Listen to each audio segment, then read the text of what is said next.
Pertanyaan, mengapa Allahnya orang Kristen ada tiga? Apa yang dimaksud dengan Allah Tritunggal? Nah, hal yang paling sulit tentang konsep Allah Tritunggal adalah bahwa kita harus mengakui tidak ada cara yang paling sempurna untuk memahaminya seutuhnya. Konsep Allah Tritunggal adalah konsep yang tidak mungkin dipahami sepenuhnya oleh manusia yang dicipta. Allah terlalu besar, tidak mungkin pikiran manusia bisa menangkap dan mengerti tentang Allah itu sepenuhnya. Oleh karena itu, kita tidak seharusnya menganggap bahwa kita bisa sepenuhnya memahami Allah. Tetapi Alkitab mengajarkan bahwa Bapa adalah Allah, Yesus adalah Allah, dan Roh Kudus adalah Allah.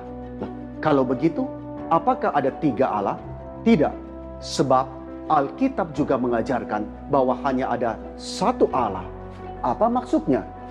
Nah, Tritunggal adalah satu Allah dalam tiga pribadi. Ini bukan sama sekali bicara tentang tiga Allah. Walaupun kata Tritunggal secara persis tidak ada di dalam Alkitab, namun konsep yang diwakili oleh kata Tritunggal tersebut ada di dalam kitab suci. Ini adalah istilah yang digunakan untuk mendeskripsikan Allah yang esa dalam tiga pribadi yang bersama-sama dan kekal adalah Allah. Nah, saudara, berikut adalah apa yang kitab suci ajarkan kepada kita mengenai konsep Allah Tritunggal. Pertama, bahwa hanya ada satu Allah. Di dalam Ulangan pasal ke-6 ayat 4, di situ dicatat, "Dengarlah hai orang Israel, Tuhan itu Allah kita, Tuhan itu esa." Nah, yang kedua yang diajarkan adalah bahwa ada lebih daripada satu pribadi Allah. Walaupun Ulangan pasal 6 ayat 4 mengatakan Tuhan itu esa, namun esa yang dipakai itu menggunakan kata ehad yang bisa diartikan sebagai satu dalam kesatuan, seperti satu ikat. Lalu Kejadian pasal pertama ayat pertama di situ dicatat, pada mulanya Allah menciptakan langit dan bumi. Kata Ibrani yang digunakan untuk Allah adalah Elohim, sebuah kata jamak. Lalu di dalam Kejadian pasal pertama ayat ke-26, berfirmanlah Allah, baiklah kita menjadikan manusia menurut gambar dan rupa kita, supaya mereka berkuasa atas ikan-ikan di laut, dan burung-burung di udara, dan atas ternak, dan atas seluruh bumi, dan atas segala binatang melata yang merayap di bumi. Nah, saudara perhatikan, di situ digunakan kata jamak, marilah kita. Nah, lebih lanjut, Alkitab menyatakan bahwa ada satu Allah dengan tiga pribadi.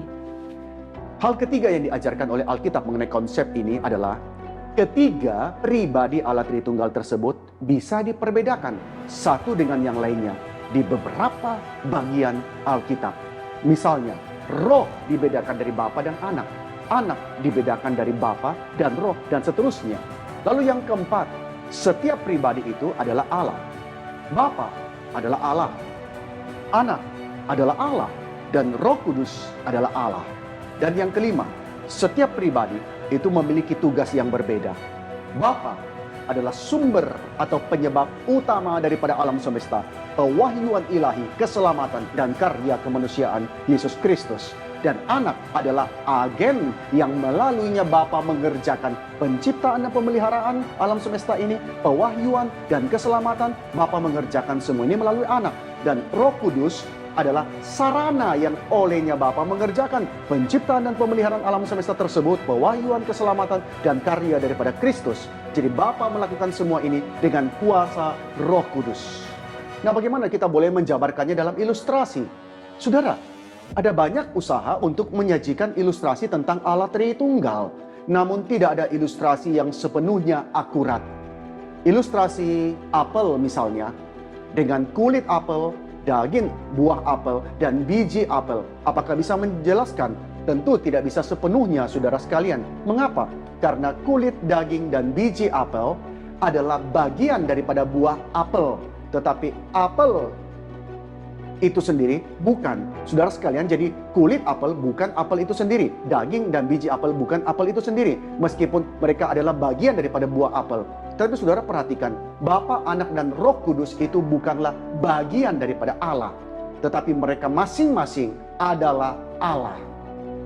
Lalu ilustrasi air juga biasa dipakai, tetapi ilustrasi air masih gagal untuk menggambarkan Tritunggal secara memadai. Cairan uap dan es adalah bentuk-bentuk air. Tetapi saudara, Bapa, Anak, dan Roh Kudus bukanlah bentuk Allah atau wujud Allah, tetapi masing-masing adalah Allah. Jadi meskipun ilustrasi tersebut bisa memberikan kepada kita gambaran tentang Tritunggal, namun gambaran itu tidak sepenuhnya akurat. Allah yang tidak terbatas tidak dapat sepenuhnya dijelaskan melalui ilustrasi yang terbatas. Nah, barangkali yang paling mendekati adalah metafora yang berkenaan dengan bahasa.